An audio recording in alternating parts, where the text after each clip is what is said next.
Neste vídeo de nossa playlist Mente Aberta, vamos apresentar um dos bons livros que trazem muitos pontos a conectar nesse nosso universo de conhecimento, O Pêndulo de Foucault, do escritor italiano Umberto Eco, que foi escrito em 1988 e lançado no Brasil em 1990 pela editora Record. Um livro que tem tudo a ver com o nosso universo mente aberta. Umberto Eco é um semiólogo, ou seja, um estudioso que se dedica ao estudo dos signos e dos processos de comunicação. A semiótica é uma área interdisciplinar que se concentra na análise dos sistemas de signos, que incluem palavras, gestos, imagens, sons e outros elementos, que são utilizados para transmitir mensagens. Os semiólogos buscam entender como os signos são utilizados para criar significados, e como esses significados são compartilhados e compreendidos pelos indivíduos e pela sociedade em geral. O Pêndulo de Foucault é um romance histórico e de mistério, no qual o autor, Umberto Eco, utilizou elementos da história, religião, filosofia e ocultismo para criar uma narrativa complexa e intrigante sobre conspirações e mistérios da história.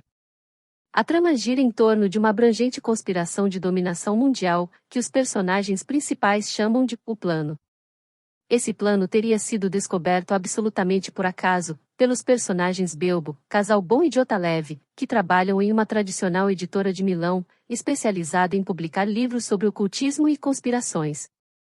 Durante o trabalho, para espantar o tédio, eles começam a brincar com os recursos de um processador de texto Word, que era uma enorme novidade na época em que o livro foi escrito, no final dos anos 1980. Até então, a criação de textos e produção de livros era baseada na edição 100% linear, permitida pelas máquinas de escrever, nas quais qualquer erro na redação precisava ser corrigido fisicamente, ou ter as laudas totalmente descartadas e reescritas. O livro mostra o impacto e o encantamento criado nesses profissionais naquela época, pelas possibilidades de copiar e colar trechos, trocar parágrafos, reposicionar páginas e substituir letras, usando os comandos do processador de textos, podendo então gravar digitalmente, pela primeira vez, livros inteiros em um disquete. Esses personagens então apelidam o processador de textos Word com o nome Abulafia, que depois abreviam carinhosamente para Abu, em homenagem ao verdadeiro Abulafia, que foi um cabalista judeu do século XIII, que de fato existiu. Esse cabalista acreditava na existência de um nome mágico que continha todas as possibilidades da linguagem humana e que permitia acessar o conhecimento divino. Para o cabalista Abulafia, esse nome continha a chave para acessar o conhecimento divino. No livro, os personagens usam as ideias de Abulafia para decifrar códigos e pistas escondidos nos textos antigos, explorando, a princípio apenas por diversão, as possibilidades de recuperação de versões de arquivos, substituição de caracteres e edição não linear de textos, que o programa de processamento de textos permitia. Descobrindo esses recursos do software e explorando todo o seu conhecimento sobre literatura, principalmente os livros de ocultismo nos quais sua editora era especializada, eles começam a brincar com ideias e teorias conspiratórias, e acabam, por mera brincadeira, criando um plano fictício que controlaria o mundo ao longo das eras, unindo diversos elementos da história, religião, filosofia e ocultismo. O plano que eles inventam é uma teoria conspiratória que sustenta que todos os eventos históricos importantes foram planejados por uma sociedade secreta formada pelos Cavaleiros Templários. Os personagens acreditam que essa sociedade tem um plano oculto para controlar o mundo, e que todas as pistas para descobrir esse plano estariam escondidas na forma de códigos ocultos, em documentos históricos e literários antigos. Porém, à medida em que eles se aprofundam em símbolos, referências e documentos para dar credibilidade à criação do plano, eles começam a acreditar que ele é real, e tem algum fundamento que eles acidentalmente descobriram, pois eles começam a ser perseguidos por pessoas, que eles acreditam serem membros de diferentes sociedades secretas, e que teriam descoberto que eles têm acesso a informações privilegiadas, protegidas ou buscadas por essas sociedades. Várias delas, citadas e usadas na trama ficcional do livro, são reais, como os Cavaleiros Templários, uma ordem militar e religiosa fundada no século XII, que ficou conhecida por suas atividades durante as Cruzadas. No livro, eles são mencionados como uma das organizações que buscava proteger segredos ocultos da história. Os maçons.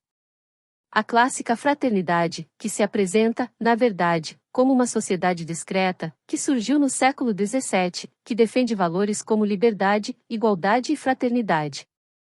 No livro, eles são apresentados como uma das sociedades secretas que buscam controlar o mundo por meio de conspirações. Os Rosacruzes, que foram uma ordem mística que surgiu no início do século XVII, que acreditava na busca pelo conhecimento oculto e pela evolução espiritual. No livro, eles são mencionados como uma das sociedades secretas que possuem informações sobre o plano secreto. A Ordem do Templo Solar, uma organização secreta que surgiu na Suíça na década de 1980, que acredita em valores como a reencarnação e o contato com extraterrestres. No livro, eles são mencionados como uma das organizações que perseguem os personagens em busca do plano secreto. Assim, os personagens acabam sendo arrastados para uma série de eventos perigosos e misteriosos, em que precisam descobrir a verdade sobre o plano e suas implicações para a história da humanidade. Eco utiliza essa premissa para explorar temas como a natureza da conspiração e da crença em teorias conspiratórias, além de abordar questões relacionadas à história, religião e filosofia. Muito antes das obras do escritor Dan Brown, esse livro de Umberto Eco já utilizava uma narrativa magnética mesclando com competência fatos históricos e locais reais espalhados pela Europa, com uma trama de ficção envolvente e densa, que prende a atenção, se nos permitirmos passar das primeiras 10 páginas do livro, onde intencionalmente o autor usa uma linguagem complexa e caótica, para expressar o estado mental perturbado e de ansiedade que o personagem que abre o livro, o editor Jacopo Casalbon, está vivendo naquele momento. A linha de tempo da obra mergulha então em informações e conceitos, que nos fazem questionar a natureza da realidade e da verdade, mas também descreve com maestria os detalhes de muitos locais interessantes e reais, que os levam a imaginar paisagens instigantes. Mentalmente passeamos por diversos monumentos e locais históricos na Europa, como a Abadia de Mont Saint-Michel, um dos locais mais importantes do livro. Essa abadia é uma fortificação medieval construída em uma ilha rochosa na Normandia, na França. Ela é uma das imagens mais impressionantes do livro e representa a longa história da Igreja e do poder religioso, assim como a Igreja de Saint-Sulpice, que é um dos locais onde os personagens acreditam que um tesouro dos Cavaleiros Templários esteja escondido. Na história do livro, a igreja contém um obelisco egípcio que, segundo as crenças conspiratórias dos personagens, aponta para o local onde o tesouro está escondido. E também é fundamental entender o que é o pêndulo de Foucault em si, um elemento simbólico e metafórico para a trama da história e que dá nome ao livro, usado pelo autor como um elemento que conecta os personagens a uma visão metafísica do universo, porque representa um símbolo da busca obsessiva por significados ocultos e conspirações secretas. O pêndulo de Foucault é um dispositivo experimental criado pelo físico francês Léon Foucault em 1851, que consiste em uma esfera suspensa por um fio, que oscila em um plano fixo à medida que a Terra gira em torno do seu eixo. Esse experimento foi importante para comprovar a rotação da Terra, e também inspirou diversas obras de arte, literatura e filosofia ao longo dos anos. Ele está atualmente em exibição no Museu de Artes e Ofícios, em Paris, na França. Uma das coisas mais importantes que você precisa saber é que O Pêndulo de Foucault é um romance pós-moderno, o que significa que ele brinca com as convenções literárias tradicionais e questiona a natureza da verdade e da realidade, sendo, porém, inevitável questionarmos o quanto de verdade pode estar oculta nas teorias conspiratórias que o autor nos apresenta nessa obra imperdível. O livro do respeitado escritor e semiólogo Umberto Eco é uma reflexão sobre o poder e os limites do conhecimento humano e sobre a tensão constante entre realidade e ficção, razão e misticismo. São esses elementos que fazem esse livro merecer um episódio em nossa playlist Mente Aberta. Gostou de conhecer esse livro de nosso universo Mente Aberta? Clique na descrição do vídeo para saber mais sobre ele.